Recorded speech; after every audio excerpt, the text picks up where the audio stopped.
Students, yesterday we have discussed the first part of the poem Preludes written by T.S. Eliot. This part is specifically set on a winter evening and the time is 6 o'clock. And it describes the streets as vacant.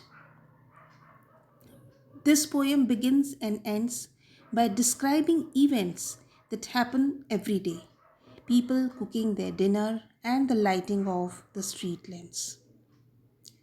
In this part, Eliot stresses the control that clock based routines have over the lives of city dwellers and the impact of the modernization, urbanization, and industrialization on the lives of the people. That how people are busy with their daily routine works, they return to their homes at evening time, and then they are busy cooking their dinner and just uh, having sleep. The same idea is expanded on in poem 2 of Preludes. So let's read the second part of the poem first. The morning comes to consciousness of faint stale smells of beer from the sawdust trampled street with all its muddy feet that press to early coffee stands.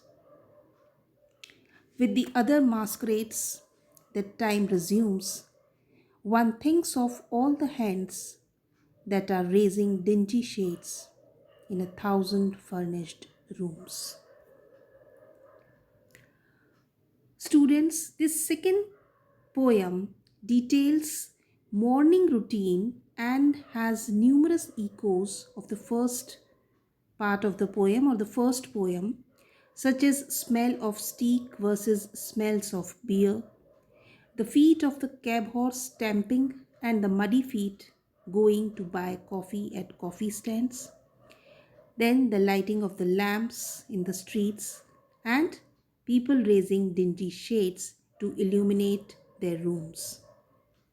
Through these echoes, the speaker, or we can say the poet, stresses the fact that even at different times of day, their behavior is repetitive.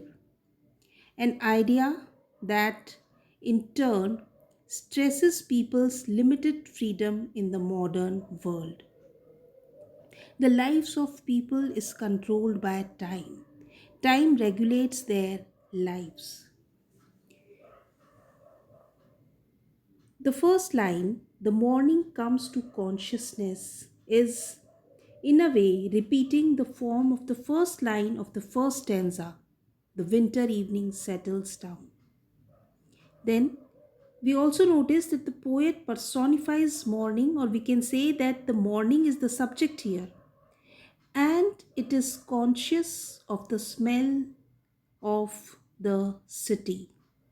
The imagery of smell of steaks in passageways of the evening in the first stanza is replaced here with the imagery of faint stale smells of beer. It places the poem in morning time through sensory experiences of food and drink consumption. So we see that people came out of stupor of sleep and drink and get busy in their routine morning works.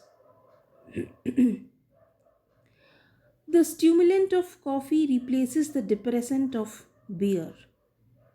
Then the S sounds in comes consciousness, stale, smells, sawdust, street, and stands echo the sibilance of the first stanza again and brings a hissing sinister quality to the sound of the poem, signifying isolation and loneliness and boredom.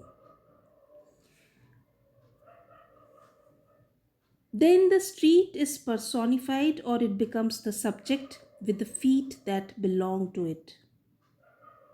Then all its muddy feet and all the hands they are raising dingy shades.